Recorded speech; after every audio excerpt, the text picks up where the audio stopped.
Ladies and gentlemen, in 3 years, I doubled my MBA income in the marketplace. You hear what I'm saying? And I've never had a real job, but I got a mindset. Lesson number 1. For you to get to that next level, here's what you need: information. You need to get information. No offense, I don't even watch TV. CNN don't pay my bills. Okay? Power don't pay my bill. I don't even watch TV. I might catch a sporting event, or don't get mad about a football game. I love to watch football. But I don't watch TV. Why? It's unproductive in my opinion. I get 24 hours a day just like Bill Gates. I get 24 hours a day just like Beyonce and Jay-Z. You get 24 hours a day, ladies and gentlemen. What do you do with your 24 hours? You need to get more information. In our coaching program, all we do is drop content nonstop. I feel like, wow, I didn't know that. Wow, I didn't know that. See, you don't even know what you don't know. How did you let me come from behind and clip you? You guys know the studies show the better we look, the more money we make? Which means your website should pass the eyeball test. Your truck should pass the eyeball test. Your people should pass the eyeball test. You should pass the eyeball test. Everybody in this room has a promised land somewhere, but you can't be stuck on the city you like. You gotta hear God and go to your promised land. Your promised land might be Utah. Your promised land might be Minnesota. Your promised land might be Wyoming. Hear me clearly. You better use your money to get information and access, and you better be flexible, because a real shark is flexible. Can we stop trying to get real about this thing? And if I can do it, you can do it. I knew nothing about life. I knew nothing about business, but I had the right mindset, and I learned it through sports. And y'all gotta hear my story so you understand. I didn't even start on my college basketball team. I came off the bench. At the University of Minnesota, I came off the bench. But in my mind, you can bring me off the bench, but I'm an NBA ball player when you get through college. When you get right, I'm an NBA ball player.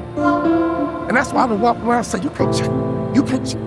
You protect me. If I was you, I would walk around every day and say, I'm a millionaire. I'm a millionaire. I declare right now, I'm worth millions. I'm worth millions. I will receive my salary right now, but I won't accept it as my value.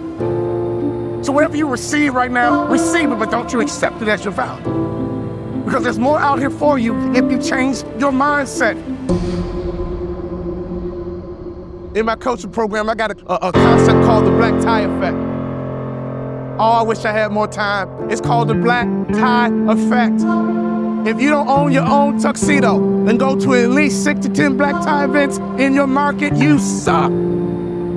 There's no better way for you to distinguish yourself as a top business leader in your area than to go to black tie events. I didn't say fundraiser. Black tie events attract the top businessmen in your area. And what happens at a black tie event? You sit at a table, and in America we ask 2 questions. What are those 2 questions? What is your name? And what do you do? What is your name? And what do you do? What would happen in your local marketplace? You became known as a philanthropist. What would happen in your local marketplace? You were known as being charitable. What would happen in your local marketplace if all the other business owners who are highly successful not only know your company, but they know you personally? Can I ask you a question? How many black tie events do you go to? When I stopped playing basketball, I had no money coming in. And all I would do is go to black tie events and be around highly successful people. And I would sit at the table. They would ask me my name. The second question, I was waiting for it. But what do you do?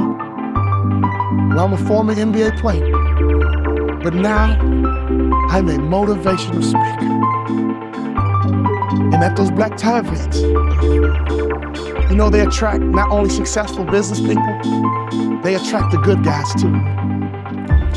See, snake business guys who only care about money, they don't go to black tie events. People who go to black tie events care about the community. People who go to black tie events make a difference in their community. Let me tell you something. I noticed right away at the black tie events, these were the successful people that I wanted to know. And I began to build leverage. I began to build a brand by building relationships with the top business people in my community because I was willing to go to black tie events. There's nothing more important you can do, business owner, than to buy you a tuxedo and go to black tie events Because everybody in the building is going to ask you your name. And they're going to ask you what you do. What would happen if your company became endeared to some charity in your community? Ladies, what better way is it to build the culture? Some of you wives, why don't you drive this? He's busy trying to make money. You drive the charity. You found the organization. And you make sure that your company is synonymous with some philanthropic area in the community. There's nothing better than changing a life. There's nothing better than blessing somebody who's less fortunate. I made a commitment of lifting the spirit of people who were trying to get to that next level. Start your business with charity. There's no better methodology than that. Never forget this, all great brands are built on passion. So before you build your brand, it's not about the color, it's not about the font. All great brands are built on passion. So can I ask you a question? What are you passionate about? See, if you're not passionate about anything, your marketing is going to be ho-hum as well. Does that make sense? You can't build a great brand without passion. Let's take a look at Nike. Phil Knight built Nike and the brand out of passion. He loves to run, and he couldn't find good running shoes. So he said, well, I'll just start a company and make some myself, because a good runner needs to have good shoes. He's built an international brand based on passion. If you want to be a millionaire, you got to think like $1 million person. You can't fake this thing. Y'all hear what I'm saying? You got to be legit in this game. You can't fake it to the NBA. You got to be able to ball out. You got to be able to hoop. You got to be legit.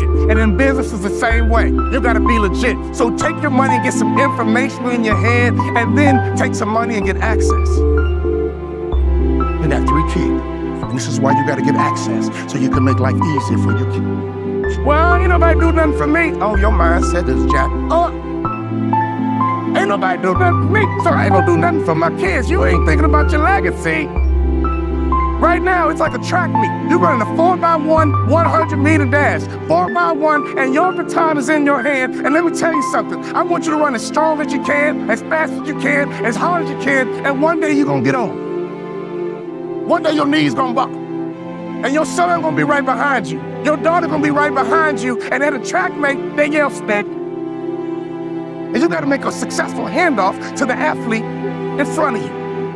And that's your son, that's your daughter. So can you do me a favor? You gotta get on that track and run, because the baton is in your hand right now. And to me, 50 grand ain't enough to live your dreams. To me, 80 grand ain't enough to live your dreams. Who trying to live in that big house? Who trying to live in that big car? Who trying to retire with some real money in the bank? Ladies and gentlemen, you guys know the average American only has $1,500 in savings. You're a car accident away from going broke. Hear me close. Don't sell product. Sell hopes and dreams. Don't sell product. Sell hopes and dreams. Don't sell product again. Sell hopes and dreams. I give myself away, and blessings come my way. In your community, be charitable. In your community, be a giver. In your community, get to know the other givers, and I promise you one thing, something's gonna happen to your heart, something's gonna happen to your culture, and the lagging indicator, something's gonna happen to your pocket.